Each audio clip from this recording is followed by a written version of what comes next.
Salut les cinéphages, c'est Merej, et aujourd'hui, on va revenir sur Fast and Furious 9, que j'ai enfin été voir au ciné. Alors j'aurais pu y aller avant évidemment, mais j'avais quand même d'autres priorités, d'autres films à voir. On va pas déconner, c'était quand même à la fin de ma liste. Et puis surtout, je vous avais déjà fait une vidéo il y a quelques semaines sur les premières critiques internationales où je récupérais les premiers avis.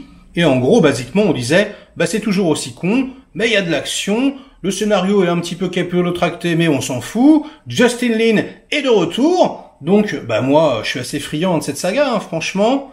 J'y suis allé avec le sourire aux lèvres, j'étais prêt comme ça à me prendre un bon gros blockbuster des familles, et les enfants, mais qu'est-ce que c'est que ce truc? Mais qu'est-ce que c'est que ce film? Mais qu'est-ce que c'est que cette daube infâme? Mais le pire, Fast and Furious, mais de tous. Alors déjà, Justin Lin, where are you? Où il est? Qu'est-ce que c'est que ça? Alors non. Alors ouais, il y a 3 scènes d'action.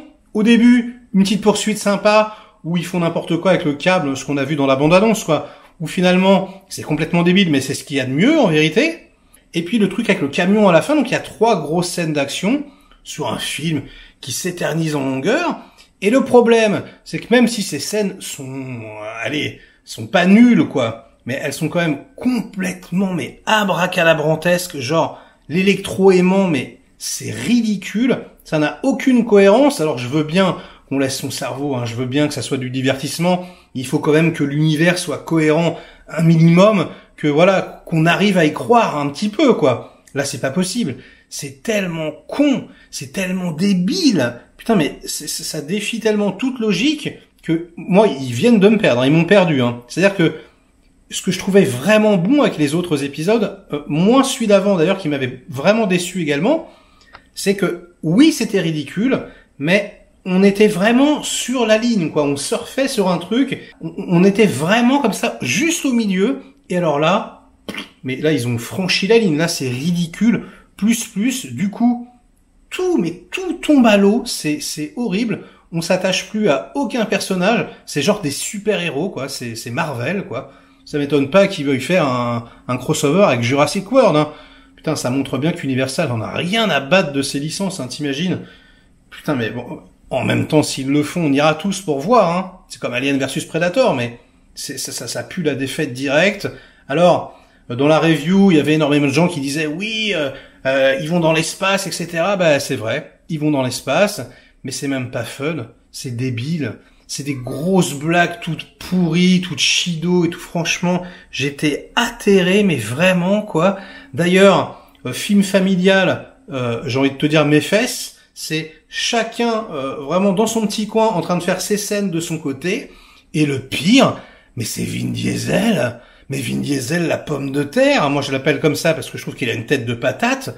Mais il en a absolument rien à battre. Mais c'est hallucinant. C'est-à-dire que si vous vous concentrez sur le film en vous disant, le comédien Vin Diesel, ce qu'il a fait sur le plateau, mais il a rien fait. Le mec, en fait, il est venu faire 2-3 scènes de fond vert en bagnole. 3 pauvres extérieurs vite fait. Il a filmé 2 scènes dans un hangar. Et même les scènes de combat qu'il a, vous savez, il y a une grosse scène de combat mano à mano, où, vous remarquerez, il a toujours la tête dans l'ombre, où on a plaqué sa tête en synthèse. Mais il en a rien à battre. Il fait juste les close-up, les gros plans comme ça, et c'est tout.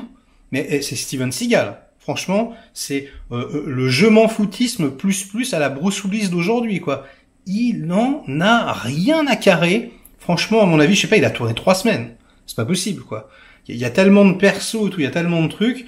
Il s'en tape le chou.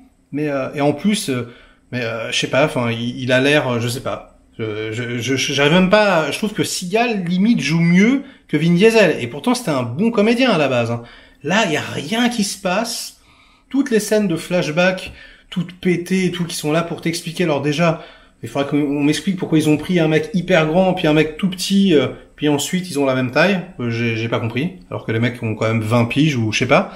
Bon bref, c'est un détail, mais si c'était que ça, déjà c'est moche, ça n'a aucun sens. Faux suspense à 2 balles, on s'en tape, les acteurs sont tout pourris, on a l'impression que, franchement, je vous fiche mon billet, c'est mon petit doigt me dit ça, mais les 2 acteurs là, tout pourris, on va les revoir dans une série télé, à mon avis, ils vont les prendre pour faire une vieille série télé Fast and Furious toute pourrie, Ça m'étonnerait pas, mais c'est nul.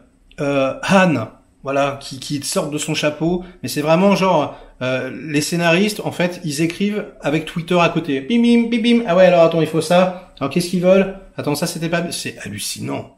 Mais ça n'a plus aucune cohérence. Très très déçu aussi, même par les scènes d'action, comme je vous disais, hein, parce que Justin Lin c'est quand même un mec qui arrive à faire des gros morceaux, quoi, a priori, et qui là en fait sont assez fades.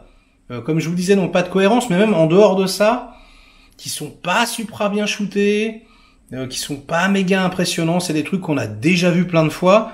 Franchement, mais Michael Bay avec son Six Underground, avec le même concept d'électro-aimant là, mais il vous met la pâtée, mais il vous met la fessée, genre plus quoi. Donc je vais arrêter avec cette vidéo, mais il y a tellement une dichotomie, une différence entre la review internationale et là ce que j'ai vu sur l'écran, mais c'est nul, c'est ridicule, c'est long, c'est chiant, c'est pas drôle, c'est poussif. Oh, c'est la mort. Et dire que ils ont repoussé le film de 1 an, ça veut dire qu'ils ont eu le temps de le peaufiner, non mais heureusement quoi. Et je parle même pas des green screen dégueulasses à la fin, réunion de famille et tout. John Cena sur la route, c'est immonde. Et puis la faute de goût avec la bagnole qui arrive à la fin. J'étais sur le cul. C'est vraiment pour moi le pire Fast and Furious, mais de très très loin. Et je m'en suis pas vraiment encore remis. Vraiment dégoûté, je pensais kiffer et tout. Voilà, on en parle dans les commentaires. Hein. Est-ce que vous êtes comme moi? Est-ce que vous avez trouvé que c'était un spectacle désolant? Ou pas du tout? Ou alors, mais Mireille, tu dis n'importe quoi, Mireille, tu étais mal luné. Mais Mireille, enfin, c'est du divertissement. Pourquoi est-ce que tu veux trouver une cohérence dans un univers aussi débile? Allez, Mireille, il fallait poser ton cerveau la prochaine fois, c'est ce qu'il faudra faire. Écoutez, franchement, j'étais parti comme ça, donc je ne comprends pas. Peut-être, je ne sais pas. Peut-être que j'ai une mauvaise séance, ça m'étonnerait. On verra bien. Je sais pas si je le reverrai. Hein. Allez, likez cette vidéo si elle vous a intéressé. Délikez-la sinon. Inondez-moi de commentaires comme d'habitude pour faire marcher le petit robot YouTube. Et nous, on se retrouve très vite pour de prochaines aventures. Ouh là là. Ouh, des petites avant-premières là. Ça va être cool. Allez, ciao.